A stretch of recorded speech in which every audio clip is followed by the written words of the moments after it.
Hello everyone, today we are covering our second lesson of book Beehive class 9th and the name of the lesson is The Sound of Music, जो कि दो part में दिया हुआ है और उसका आज हम पहला पार्ट कवर कर रहे हैं और इसका नाम है Evelyn Glennie listens to sound without hearing it. चलो बिफोर यू रीड हम आगे लेसन पढ़े उससे पहले ये छोटे से पॉइंट दिए हुए हैं जिससे बेसिकली एक आइडिया लगता है कि आप लेसन में क्या पढ़ने वाले हैं या लेसन किसके ऊपर लिखा गया है। यहाँ लिखा है God may have taken her hearing but he has given her back something extraordinary. किसी ने एवलिन ग्लीनी के लिए क्या कहा कि गॉड यानी कि भगवान ने may have taken her hearing यानी कि उनके सुनने की क्षमता ले ली है, बट लेकिन उन्होंने कुछ उसे एक्स्ट्राऑर्डिनरी यानी कि बहुत अद्भुत चीज़ लौटाई है। What we hear see feels, जो हम सुनते हैं वो एवलिन ग्लीनी महसूस करती हैं far more deeply than any of us, और वो इतने बेहतर तरीके से महसूस करती हैं जितना कि हम नहीं कर सकते हैं। That is why she expresses music, और इसी वजह से वो जो म्यूज़िक है वो बहुत ब्यूटीफुल तरीके से एक्सप्रेस करती हैं। Read the following account of a person who fought against a physical disability. हम यहाँ एक पर्सन के जीवन के बारे में पढ़ेंगे जिसने अपनी लड़ाई फिजिकल डिसेबिलिटी के खिलाफ लड़ी and made her life a success story, और उन्होंने अपनी लाइफ को एक सक्सेस स्टोरी में कन्वर्ट किया।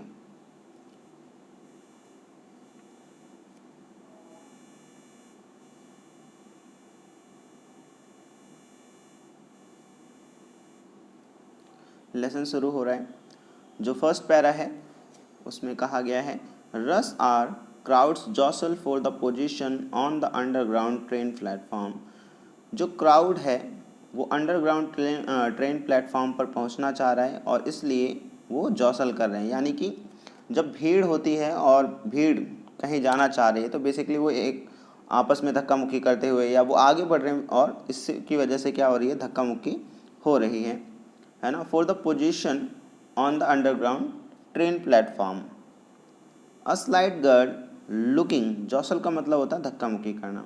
अ स्लाइट गर्ल यानी कि एक नन्ही बच्ची, लुकिंग यंगर देन हर 17 ईयर्स, है ना कि वो 17 साल की है बट 17 साल से वो छोटी मालूम पड़ रही है। वॉज नर्वस येट एक्साइटेड, है ना, वो कुछ नर्वस है लेकिन वो कुछ एक्साइटेड भी है। As she felt the vibration, जैसे ही वो क्या कर रही है, वाइब्रेशन को महसूस कर रही है।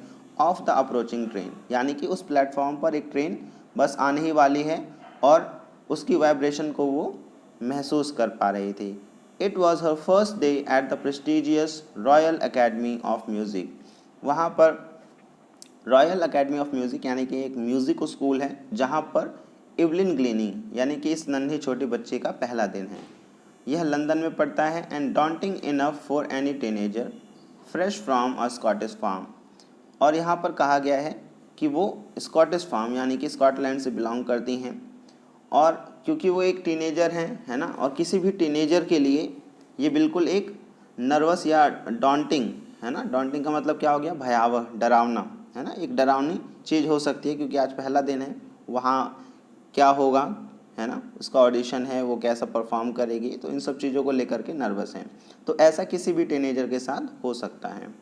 But this aspiring musician faced a bigger challenge than most, she was profoundly deaf. अब उनके बारे में कहा गया है कि इस म्यूजिशियन ने, इस एस्पायरिंग म्यूजिशियन यानी कि जो म्यूज़िक को सीखने की इच्छा रखता है या म्यूजिशियन बनना चाहता है उसी को एस्पायरिंग म्यूजिशियन कहा जाता है। कहा जा रहा है कि एवलिन ग्लीनी ने इससे भी ज़्यादा एक बड़ा चैलेंज फेस किया उन्होंने अपनी लाइफ में, और उनके बारे में कहा गया है सी वॉज प्रोफाउंडली डेफ, और वो पूर्ण रूप से, गंभीर रूप से डेफ थी, बहरी थी, सुन नहीं सकती थी। इसके बावजूद उन्होंने म्यूज़िक को अपनी लाइफ बनाया, तो ये बहुत ज़्यादा उनके लिए एक बड़ा चैलेंज था। ना सुन पाने के केस में भी म्यूज़िक को सुनना, म्यूज़िक को महसूस करना और उसको प्ले करना एक बहुत बड़ी बात है, एक बहुत बड़ा चैलेंज है। तो उन्होंने इस चैलेंज को लाइक बखूबी निभाया।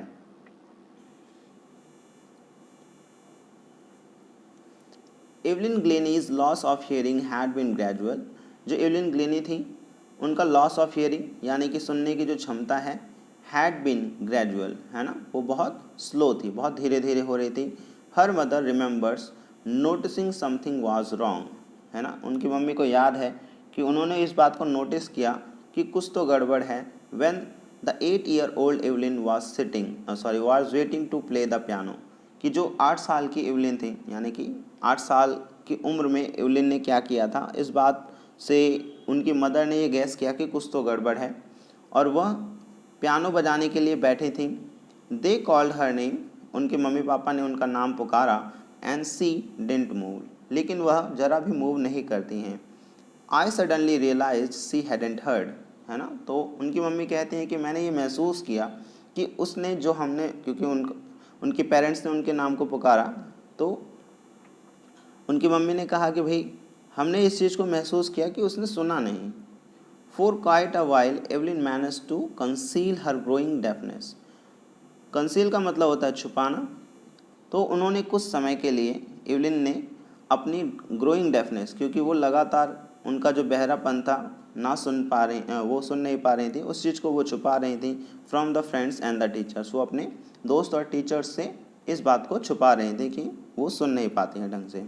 But by the time she was 11 her marks had deteriorated and her headmistress urge her parents to take her, तो लगभग 11 साल की उम्र तक आते आते जो उनके मार्क्स थे, यानी कि उनके एकेडमिक परफॉर्मेंस ख़राब होने लगे, उनके मार्क्स कम आने लगे, तो स्कूल की हेड मिस्ट्रेस ने इनके पेरेंट्स को बुलाया और अर्ज किया, उनसे कहा to take her to a specialist, है ना, कि आप इन्हें एक स्पेशलिस्ट के पास ले जाएं।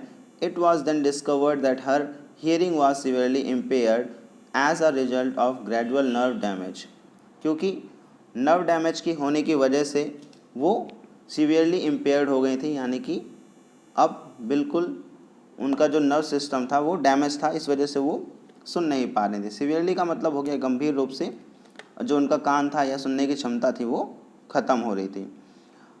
दे were advise that she should be fitted with hearing aids and sent to the school, तो उन्होंने एडवाइस की कि सी शुड बी फिटेड, है ना, इसको हियरिंग एड, यानी कि ऐसी मशीनें आती हैं जो कान में फिट हो जाती हैं और वो सुनने में मदद करती हैं, तो उनका कहना था कि आप इस बच्ची को हियरिंग एड लगा करके send to a school for the deaf, आप ऐसे स्कूल में पढ़ाइए जो डेफ बच्चों के लिए होता है। Everything suddenly look black says Evelyn, तो एवलिन को इस बात को सुन करके, है ना, एवरीथिंग सडनली लुक ब्लैक, यानी कि हर चीज़ जैसे ब्लैक हो गई, है ना, उसे कुछ नहीं समझ में आ रहा था। यहाँ पर इस बात को सुन करके उनको बहुत ज़्यादा दुख हुआ, बहुत ज़्यादा क्षति पहुँची कि भाई मैं सुन नहीं सकती हूँ और आगे फ्यूचर में मुझे हियरिंग एड वगैरह लगा करके डेफ बच्चों के साथ पढ़ना है। तो इस बात को सुन करके, है ना, सब कुछ उनके सामने जैसे ब्लैक सा हो गया। But Evelyn was not going to give up, लेकिन जो एवलिन थी वो हार नहीं मानने वाली थी। She was determined to lead a normal life, और उन्होंने डिटरमाइन का मतलब दृढ़ निश्चय किया कि वो एक नॉर्मल लाइफ को जिएंगी। Pursue her interest in music, और वो अपना इंटरेस्ट म्यूज़िक में क्योंकि उनका इंटरेस्ट म्यूज़िक में था तो वो उसी में अपना करियर बनाएंगी और उसी में आगे म्यूज़िक को सीखेंगी। One day she notice a girl playing a xylophone, एक दिन उन्होंने नोटिस किया कि एक बच्ची जाइलोफोन बजा रही थी। Decided that she wanted to play it, है ना, और उन्होंने भी तय किया कि मैं भी जाइलोफोन को बजाऊंगी। Most of the teachers discouraged her, ज़्यादातर टीचर्स ने उनको डिस्करेज किया। बट लेकिन प्रोक्रेशनिस्ट रॉन फॉब्स, एक वहाँ पर प्रोक्रेशनिस्ट थे, एक टीचर थे, उन्होंने स्पॉटेड हर पोटेंशियल, उन्होंने एवलिन की क्षमता को पहचाना। He began by tuning 2 large drums to different notes, और उन्होंने किस प्रकार बजाना शुरू किया, उन्होंने 2 बड़े लार्ज ड्रम को डिफरेंट नोट्स पर बजाना शुरू किया। Don't listen through your ears, है ना, और उन्होंने एवलिन से कहा कि आप अपने कानों से मत सुनिए। ही वुड से, वो कहते थे, try to sense it some other way, कि आप जो म्यूज़िक इसमें से निकल रहा है उसको दूसरे तरीके से, किसी और तरीके से महसूस करने की कोशिश कीजिए। Says Evelyn, suddenly I realised I could feel the higher drum from the waist up, तो एवलिन ने कहा कि मुझे, जब वो बजा रहे थे ड्रम को, तो जो ऊपर वाला ड्रम था उसकी जो म्यूज़िक या उससे जो साउंड निकल रहा था, मैं उससे यानी कि कमर से ऊपर वाले पार्ट में उसके म्यूज़िक को महसूस कर पा रही थी, उससे साउंड को महसूस कर पा रही थी। और जो नीचे वाला ड्रम था वो कमर से नीचे वाले पार्ट पर उसके साउंड को महसूस कर पा रही थी। फॉब्स रिपीटेड द एक्सरसाइज, और फॉब्स ने लगातार इस एक्सरसाइज को रिपीट किया। And soon Evelyn discovered that she could sense certain notes in different parts of her body, और धीरे धीरे एवलिन को ये चीज़ महसूस हुई कि वो जो डिफरेंट पार्ट ऑफ बॉडी हैं उनकी, है ना, उसमें वो म्यूज़िक को महसूस कर पा रही थी। I had learn to open my mind and body to sounds and vibration. उनका कहना था कि मैंने अपने माइंड को और अपनी बॉडी को इस तरीके से पोजीशन किया था या ओपन किया था, या मैंने इस तरीके से डेवलप किया कि जो भी साउंड आता था मैं अपनी बॉडी में और अपने माइंड से उस वाइब्रेशन को समझ पाती थी, फील कर पाती थी। The rest was share determination, और बाकी सब क्या था, शेयर का मतलब होता है complete, determination and hard work, और उन्होंने बहुत ज़्यादा हार्ड वर्क भी इस चीज़ के लिए किया। She never look back from that point onward, और उसके बाद उन्होंने कभी पीछे पलट कर नहीं देखा। She toured the United Kingdom with a youth orchestra, उन्होंने एक यूथ ऑर्केस्ट्रा के साथ पूरे यूनाइटेड किंगडम में टूर किया। By the time she was 16, जब वो 16 साल की हुई, she had decided to make music her life, और उन्होंने ये तय किया कि अब वो म्यूज़िक को ही अपनी लाइफ बनाएंगी। She auditioned for the Royal Academy of Music and scored one of the highest mark in the history of the academy. उन्होंने ऑडिशन दिया रॉयल एकेडमी ऑफ म्यूज़िक में और उन्होंने हाईएस्ट मार्क भी गेन किए। अभी तक रॉयल एकेडमी ऑफ म्यूज़िक की हिस्ट्री में इतने मार्क्स किसी ने भी गेन नहीं किए थे। She gradually moved from orchestral work to solo performances, है ना, वो पहले ग्रुप में प्ले करती थी म्यूज़िक को, बट उन्होंने सोलो परफॉर्मेंस की तरफ मूव किया, यानी कि वो अब म्यूज़िक अकेले ही पूरे स्टेज पर अकेले ही म्यूज़िक को प्ले करती थी। At the end of her 3 years course she had captured most of the top awards. अब यहाँ से इस स्कूल से इन्होंने 3 साल का जो कोर्स किया था उस दौरान इन्होंने वहाँ से जो भी टॉप मोस्ट अवार्ड थे वो रिसीव किए। And for all this Evelyn won't accept any hint of heroic achievement. इसके बावजूद उन्होंने कभी इस चीज़ को प्राउड नहीं किया कि भाई मैंने इतनी बड़ी उपलब्धि हासिल की है। उनको किसी मतलब छोटी सी बात का भी घमंड नहीं है, हल्का सा भी घमंड नहीं है। And if you work hard you know where you are going, है ना, तो ये कहते हैं कि भाई अगर तुम वर्क हार्ड करो और आप जानते हो कि आप कहाँ जाना चाहते हो या जो भी एम आपने डिसाइड किया है, यू विल गेट देयर, है ना, कि आप ज़रूर ही वहाँ पहुँचेंगे। And she got right to the top, है ना, और सर्टेनली उन्होंने अपनी फील्ड में भी टॉप अचीवमेंट को हासिल किया। And the world's most sought after multi percussionist with the mastery of some 1000 instrument, है ना, और लगभग उन्होंने 1000 से ऊपर इंस्ट्रूमेंट को बहुत परफेक्ट तरीके से बजाना सीखा है। And the hectic international schedule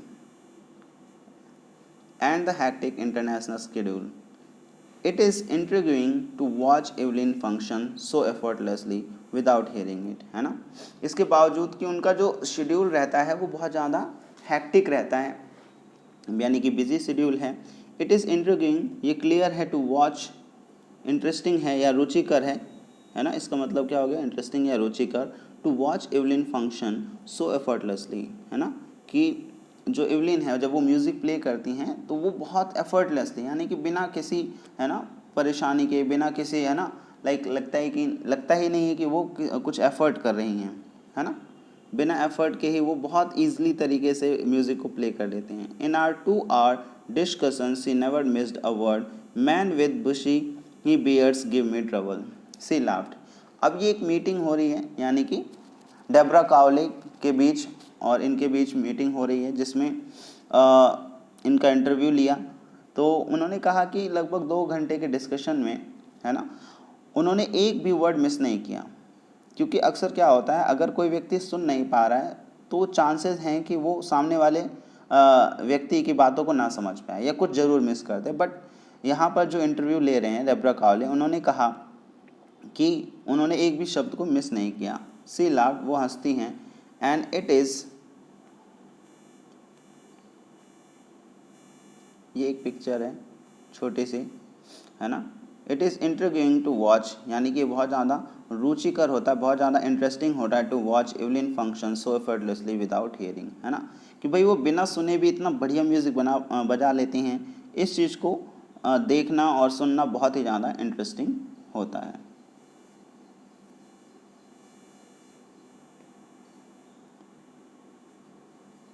Not just watching the lips, it is the whole face and especially the eyes. She speaks flawlessly with a Scottish lilt.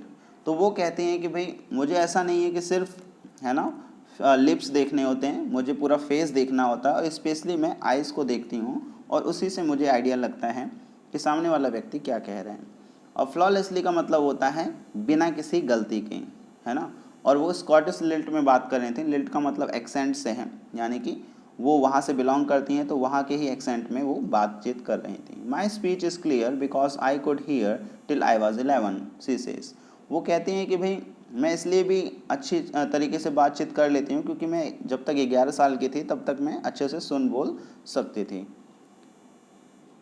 But that doesn't explain how she managed to learn French and the master basic Japanese. लेकिन इस चीज़ से ये चीज़ नहीं जोड़ी जा सकती है, या ऐसा नहीं कह सकते कि इसलिए वो आसानी से बात कर लेती हैं, है ना, क्योंकि वो 11 साल की उम्र तक सुन लेती हैं, क्योंकि बाद में 11 साल की उम्र के बाद भी उन्होंने फ्रेंच भाषा को सीखा है और जैपनीज़ भाषा को भी सीखा है।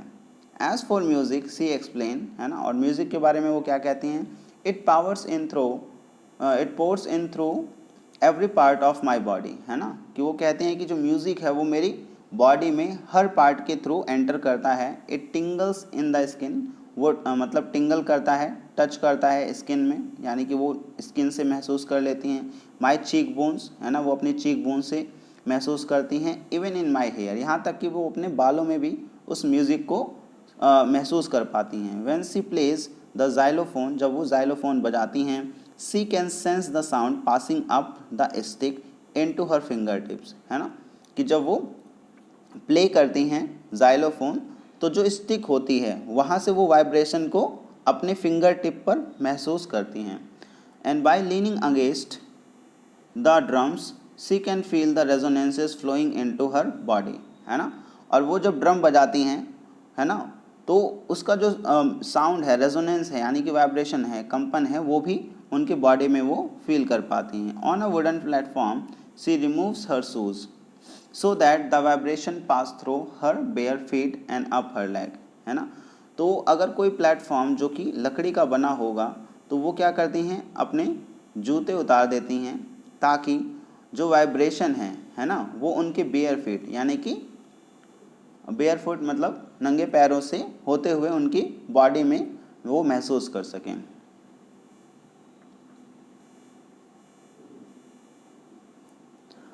Not surprisingly Evelyn delights her audience, है ना, इसमें कोई दो राय नहीं है कि वो अपने ऑडियंस को आनंदित करती हैं, है ना, बहुत एंटरटेन करती हैं। In 1991 she was presented with the Royal Philharmonic Society's prestigious soloist of the year award, है ना। 1991 में उन्हें एक सोलोइस्ट का अवार्ड मिला था, कहाँ से, फिलारमोनिक सोसाइटी से। Says master percussionist James Blade, God may have taken her hearing, but he has given back her something extraordinary. तो वहाँ के जो मास्टर परकशनिस्ट हैं जेम्स ब्लेड, उन्होंने कहा कि भाई भगवान ने उनसे उनकी हियरिंग क्षमता ले ली है, सुनने की क्षमता ले ली है, लेकिन उन्हें कुछ बहुत ही ऑर्डिनरी, एक्स्ट्रा ऑर्डिनरी वापस किया है। What we hear she feels, जो हम सुनते हैं वो महसूस कर लेती हैं, far more deeply than any of us, और वो इतना बेहतर तरीके से उसे महसूस कर लेते हैं कि जितना हम भी नहीं कर सकते हैं। That is why she expresses music so beautifully, और इसी वजह से वो म्यूज़िक को बहुत अच्छा प्ले कर लेती हैं। Evelyn confesses that she is something of a workaholic, है ना, और एवलिन हैं वो कन्फेस करती हैं, वो इस बात को मानती हैं और कन्फेस करती हैं, कहते हैं कि भाई वो एक काइंड ऑफ वर्काहॉलिक हैं, यानी कि वो बिना काम किए नहीं रह सकती हैं। I have just got to work, है ना, कि बस मुझे काम करना है। Often harder than the classical musician, जो भी क्लासिकल म्यूजिशियन हैं, है ना, वो लगभग उनसे भी ज़्यादा, है ना, वर्क को करने के लिए डेडिकेटेड हैं। But the rewards are enormous, rewards कैसे हैं, उस चीज़ से जो इनाम मिलता है, या कह सकते हैं उससे उनको जो प्राप्त होता है वो बहुत ज़्यादा एनॉर्मस है, बहुत ज़्यादा बड़ी चीज़ है। Apart from the regular concert Evelyn also gives free concert, है ना। रेगुलर कंसर्ट के अलावा भी वो फ्री कंसर्ट देती हैं इन प्रिजन एंड हॉस्पिटल, है ना। प्रिजन और हॉस्पिटल में वो फ्री में कंसर्ट भी करती हैं। She also gives high priority to classes for young musician, जो यंग म्यूजिशियन हैं जिन्होंने अभी अभी म्यूज़िक में म्यूज़िक को सीखना शुरू किया है, तो वो उनको ज़्यादा प्रायोरिटी देती हैं, है ना, उनको प्राथमिकता देती हैं ताकि उनको मोटिवेट कर सकें, उनको इंस्पायर कर सकें या उनको सिखा सकें। And रिचलिन of the Beethoven Fund for Deaf Children says she is a shining inspiration for deaf children. एक Beethoven fund for deaf children है, NGO है, उनकी जो हेड हैं एन रिचलिन, वो कहती हैं कि जो एवलिन ग्लेनिंग है सी इज़ शाइनिंग इंस्पिरेशन, वो क्या है, एक शाइनिंग इंस्पिरेशन है फॉर डेफ चिल्ड्रन, ऐसे बच्चों के लिए जो सुन नहीं सकते। They see that there is nowhere that they can not go, है ना। और वे बच्चे जो सुन नहीं सकते वो भी ऐसा एवलिन को देख करके महसूस करते हैं कि ऐसा कुछ नहीं है कि हम, है ना, जहाँ चाहें वहाँ ना पहुँच पाएँ।